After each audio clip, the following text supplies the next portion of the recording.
মায়ের খড়গ তো একজনের হাতেই রয়েছে, যিনি আমাদের মাননীয় মুখ্যমন্ত্রী। তার হাতেই খড়গ মানায়, আর কারোর হাতে তো খড়গ মানায় না। তো সেরকম ধরনের কথার পরিপ্রেক্ষিতে যদি কোনো কুমন্তব্য আসে, তখন তো মহিলারা পেছনে তারা করবেন। মা কালীর হাতেও খাড়া রয়েছে। মা কালীর হাতেও খাড়া রয়েছে, এরপরে মা কালীর পেছনে দৌড়াবেন ওনারা। হ্যাঁ হ্যাঁ, প্রত্যেক বছরই আসা হয়। প্রত্যেক বছরই কিছু কিছু পুজো সব সব জায়গায় যাওয়ার চেষ্টা করি। সব জায়গায় মানুষ চান যে দিদি যাতে বিধানসভা, আমার 7টা বিধানসভা সব জায়গায় যাতে উপস্থিত হতে পারি, সবার সেটা আশা প্রত্যাশা। চেষ্টা করি সকলকে আনন্দ দেওয়ার চেষ্টা করি, সব জায়গায় যাতে যেতে পারি, যতটা সম্ভব হয় করার চেষ্টা করি। পান্ডুয়া থেকে প্রত্যেক বছর আসি, এবারেও এসেছি। কতগুলো ঠাকুর দেখা হলো? 5 নম্বর হয়ে গেছে। বলছি যে অনেকগুলো তো সব জায়গায় যাওয়া না, সব জায়গাতে অনেক পুজো হয়, সব জায়গায় যাওয়া সম্ভব নয়। দুর্গা পুজোর সময়ও যে কটা পেরেছি করতে পেরেছি। প্রচুর মানুষের অনেক অনেক পুজো হয়, শয়ে শয়ে পুজো হয়, সব জায়গায় তো একটা মানুষের পক্ষে যাওয়া সম্ভব নয়।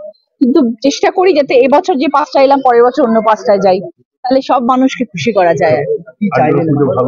সবাই ভালো থাকুক, সবাই মঙ্গল থাকুক, সবার শান্তি থাকুক জীবনে, এটাই চাই, আর কি চাই।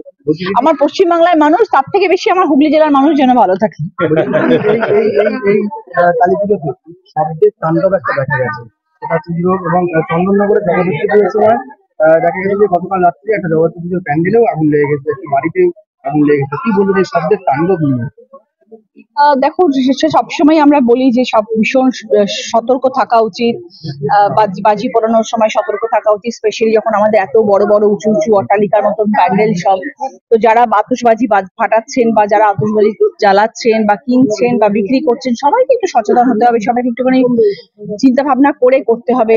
শব্দ দূষণ থেকে আমাদের দূরে থাকতে হবে। আতশবাজিও জ্বালানোর সময় আমাদের খোলা মাঠে করতে হবে, যাতে কোনো মানুষের অসুবিধে না হয়, যাতে কোনো রকম মানুষ প্রবলেমে না পড়ে। এরকম ভাবে প্যান্ডেল, এত কষ্ট করে প্যান্ডেল তৈরি করার পর যদি প্যান্ডেলে আগুন ধরে যায়, সেটা তো কখনো বাঞ্ছনীয় নয়।